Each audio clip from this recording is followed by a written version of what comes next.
Bismillahirrahmanirrahim. Assalamualaikum warahmatullahi ta'ala wabarakatuh. Alhamdulillahi rabbil alamin. Wabihi nasta'in ala umuri dunia waddin.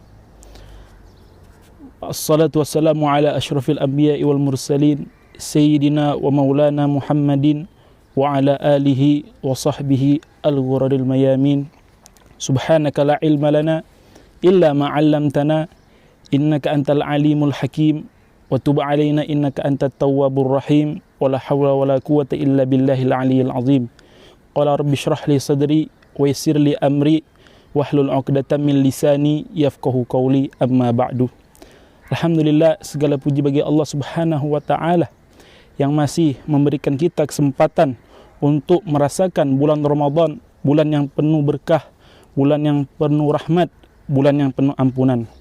Yang mana di bulan Ramadan ini amalan-amalan itu sangatlah dilipat gandakan oleh Allah Subhanahu wa taala, dan Allah Subhanahu wa taala langsung yang akan membalas amalan puasa tersebut.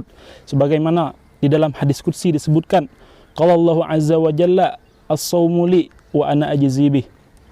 Puasa itu adalah untukku dan aku langsung yang membalasnya.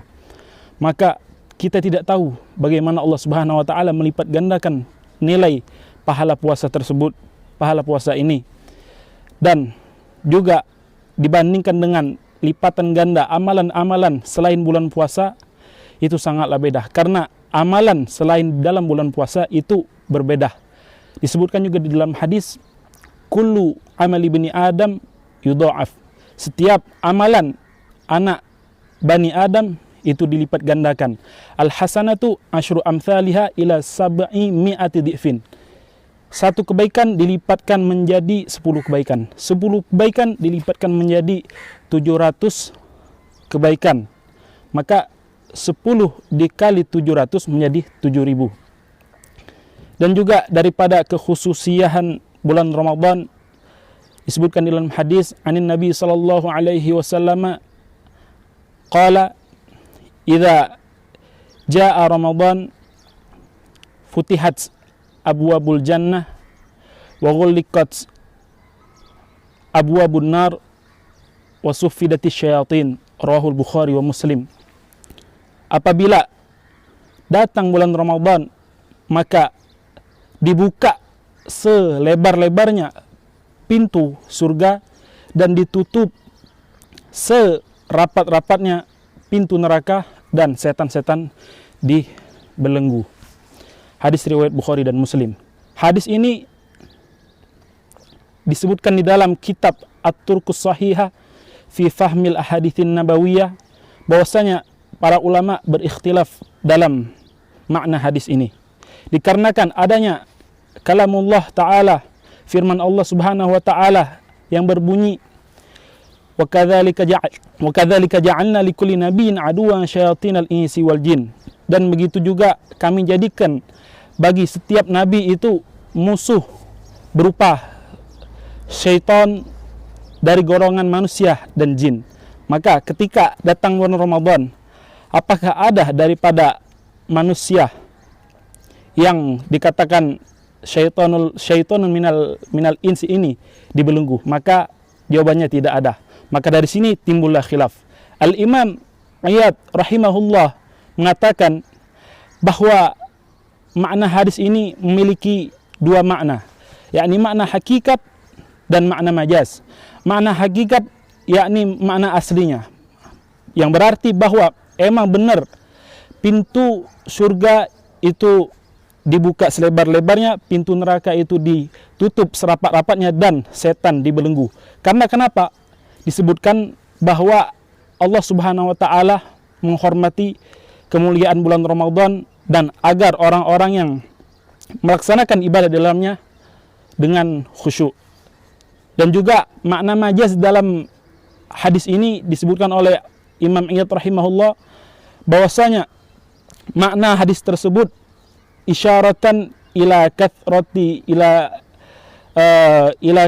kathratil ajri wal afwi. Dan makna secara majaz dalam hadis ini adalah betapa banyaknya ampunan dan pahala yang ada di bulan Ramadan. Dan makna yang dimaksud dari dibelenggunya setan di sini bukan dibelenggu secara hakikat, akan tetapi dikitnya gangguan setan pada bulan Ramadan ini. Ma'asyiral ikhwan rahimakumullah, di kehidupan sehari kita banyak kita dapatkan bahwa orang-orang meremehkan suatu amalan yang kecil. Suatu amalan yang kecil yang mana di mata Allah Subhanahu wa taala, di sisi Allah Subhanahu wa taala sangatlah mulia, sangatlah agung. Allah Subhanahu wa taala berfirman di dalam Al-Qur'an, "Faman ya'mal mithqala dzarratin khairan yarah wa man ya'mal mithqala dzarratin syarran yarah." Barang siapa yang mengerjakan suatu kebajikan walaupun sebesar biji zarrah, niscaya ia akan melihat balasannya. Dan barang siapa yang melakukan suatu keburukan walaupun sebesar biji zarrah, maka niscaya ia akan melihat balasannya. Quran surah Az-Zalzalah ayat 7-8. Perlu kita ketahui, ma'asyiral ikhwan rahimakumullah, Allah Subhanahu wa taala memantau seluruh perbuatan kita. Tidak ada yang kecil di sisi Allah Subhanahu wa taala. Baik besar, itu semuanya adalah hanya di pandangan manusia saja. Akan tetapi di sisi Allah sama. Maka dari itu, marilah diri ini membiasakan untuk melakukan sebuah amalan perbuatan yang soleh, walaupun amalan tersebut kecil di dalam pandangan manusia dan tidak ada nilainya. Disebutkan dan diceritakan dalam hadis sahih yang diriwayatkan oleh Imam Bukhari dan Muslim, bahwasanya ada seorang wanita pezina yang berjalan di suatu daerah. Ketika ia berjalan, dia mendapatkan seekor anjing yang sedang kehausan. Maka ia datangilah anjing tersebut dan ia lepas sendal yang sedang ia pakai. Lalu ia ambil dengan sendal tersebut air dari sumur dan ia kasihkan kepada anjing tersebut, sehingga hilanglah rasa dahaga dari anjing tersebut. Apakah Allah Subhanahu wa taala mengetahui amalan seorang perempuan pezina ini? Disebutkan di dalam hadis tersebut bahwa pertolongan seorang perempuan tersebut terhadap anjing ini, Allah mengampuni dosa-dosanya dan Allah menganjarkan surga kepadanya. Wanita tersebut emang hanyalah sekedar memberi seekor anjing, yang mana anjing di dalam syariat Islam itu air liurnya najis, dan juga apabila kita menyentuhnya dalam keadaan basah ataupun lembab, maka tangan kita menjadi, badan kita menjadi najis mughallazah. Apakah itu poin pentingnya? Bukan. Poin pentingnya apa? Wanita tersebut memberikan pertolongan terhadap anjing tersebut, yang mana anjing tersebut sama-sama makhluk ciptaan Allah Subhanahu wa taala. Wanita tersebut menolong anjing tersebut dengan rasa ikhlas yang sempurna dan rasa kepedulian yang mendalam. Orang-orang melihat amalan perbuatan wanita tersebut pastilah remeh, tidak ada nilainya. Akan tetapi tidak di sisi Allah Subhanahu wa taala. Wahai saudara-saudara sekalian, ma'asyiral muslimin, marilah kita senantiasa membiasakan, melazimkan diri ini selalu setiap hari untuk semaksimal mungkin mengerjakan amal-amal sahih, sehingga kita termasuk daripada hamba-hamba yang dianggap Allah minal muttaqina wal faizin. Ingatlah, Allah Subhanahu wa taala mengetahui setiap apa yang tersimpan dalam hati kita, yang tersirkan di dalam hati kita. Ingatlah bahwa segala amal kita tidak sia-sia, akan tapi itu akan ada balasannya dari Allah Subhanahu wa taala. Demikian, inilah yang bisa saya sampaikan.